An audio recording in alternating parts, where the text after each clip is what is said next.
They built an airport in the ocean, but it's sinking. An airport was built in the middle of the ocean, but there's one problem: it's slowly sinking. And engineers are still trying to stop it. Picture this: an artificial island in Osaka Bay, covering over 1,055 hectares, home to one of the world's busiest international airports. Millions of passengers walk through its terminals every year, completely unaware that beneath their feet, the entire structure is descending into the sea. Since opening in 1994, the airport has sunk about 38 feet, nearly 12 meters, and it's not stopping. This is the story of Kansai International Airport, a $20 billion engineering marvel that's locked in an endless battle with the ocean itself. No land left. In the 1960s, Japan faced a crisis. The Kansai region was rapidly losing trade to Tokyo, and planners proposed a new airport near Kobe and Osaka. The problem? There was nowhere to build it. The city's original international airport, Itami Airport, was surrounded by buildings in the densely populated suburbs. It couldn't be expanded, and neighbors had filed noise pollution complaints. The demand for expansion was also limited by geographical factors, as the area around Itami Airport was surrounded by mountainous terrain. Japan is one of the most densely populated countries on Earth. Every square meter of usable land was already claimed. Cities, farms, mountains. Traditional airport construction was impossible. So instead of finding land, they decided to create it. The impossible idea. The concept was audacious, bordering on insane. Build an entirely new island in the middle of Osaka Bay, then construct a massive international airport on top of it. When it opened, Kansai was the world's first airport built entirely on an artificial island. But building in the ocean created a problem no one could fully control. After the protests surrounding New Tokyo International Airport, which was built with expropriated land, planners decided to build the airport offshore. The decision was as much political as practical. No angry landowners, no forced relocations, no violent demonstrations, just one tiny obstacle. They'd be building on a seabed made of soft clay and silt. Underneath the airport, the seabed is made up of loose clay and silt, which will compress and settle when weight is applied. Engineers knew this. They calculated for it. They prepared contingencies. Yeah, they were wrong. Building in the ocean. The construction was mind-boggling in scale. Work to create the airport's artificial islands began in 1987. The island was created by dredging up millions of tons of soil and rock and piling it onto the seabed. Picture an armada of dredging ships working day and night, dumping mountain after mountain of earth into Osaka Bay. Seawalls were constructed to hold the island in place against currents and typhoons. Layer by layer, the island took shape. The airport straddles two artificial islands, the first covering around 510 hectares and the second over 1,055 hectares. That's roughly the size of 2,600 football fields, all built from scratch in the middle of the sea. The project became the most expensive civil works project in modern history after 20 years of planning, 3 years of construction, and $15 billion of investment. Later estimates would push the total cost to $20 billion, including land reclamation, 2 runways, terminals, and facilities. And at first, it looked like it worked. The airport opened on September 4, 1994, and welcomed its first passenger flight. Awards poured in. Architectural magazines featured it on their covers. On April 19, 2001, the airport was one of 10 structures given the Civil Engineering Monument of the Millennium Award by the American Society of Civil Engineers. Then reality struck. The sinking problem. The numbers told a terrifying story. The island had been predicted to sink 5.7 meters by the most optimistic estimate as the weight of construction compressed the seabed silts.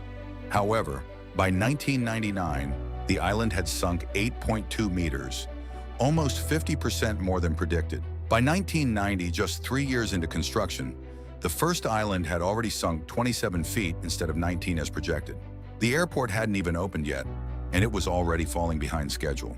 Literally, the island started sinking, faster than engineers predicted, much faster. Engineers initially estimated the airport would sink by roughly 13 feet over the next 50 years. Since 1987, when construction began, it has sunk by more than 40 feet. That's a 4-story building. Gone. vanished into the seabed. But here's where it gets worse.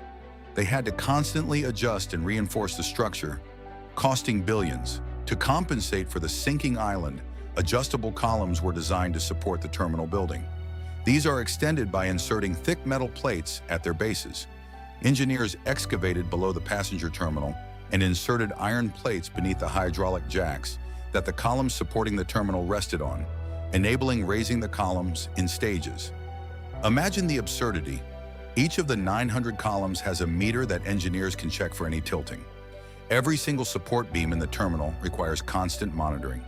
Engineers literally have to jack up the building periodically, insert metal plates underneath, and pray it holds. Airport officials say the hydraulic jacks will be readjusted every 2 years or whenever necessary, forever. But that wasn't the worst part. The sinking is not even across the site, creating further headaches for engineers. The airport center is believed to be sinking faster than its ends. The entire structure is tilting, warping, descending at different rates. Within the first 6 years following Kansai's opening, raising the airport seawall was required, a project that cost at least $150 million. Workers also spent £117 million on raising the seawall, yet some engineers believe it's too little, too late, and even today, the sinking hasn't completely stopped. The airport operator says that in 2023, the sink rate was down to just 2.3 inches a year.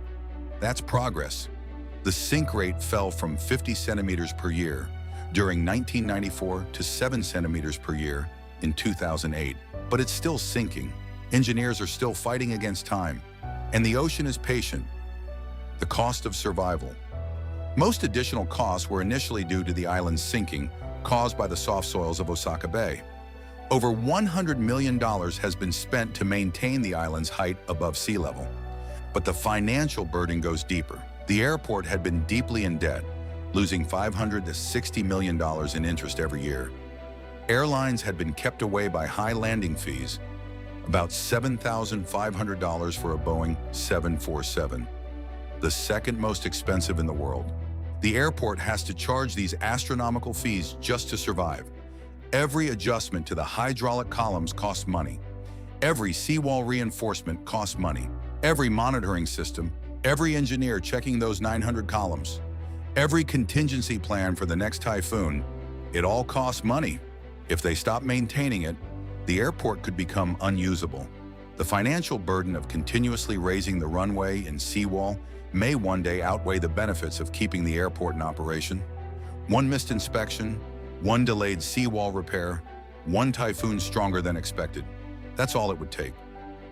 What happens next? Despite everything, the airport has grown into a major hub for both domestic and international flights, with around 30.6 million passengers in 2024.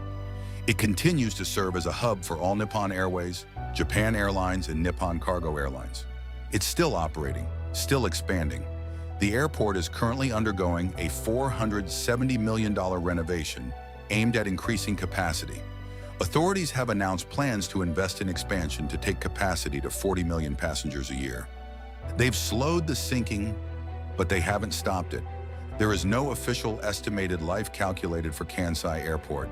No one knows exactly when the battle will be lost. So the question is, will this airport survive the future or slowly disappear into the ocean? Right now, somewhere in Osaka Bay, engineers are checking those 900 columns again, adjusting, measuring, buying time, fighting physics itself with hydraulic jacks and hope. The ocean keeps rising, the airport keeps sinking, and the clock keeps ticking.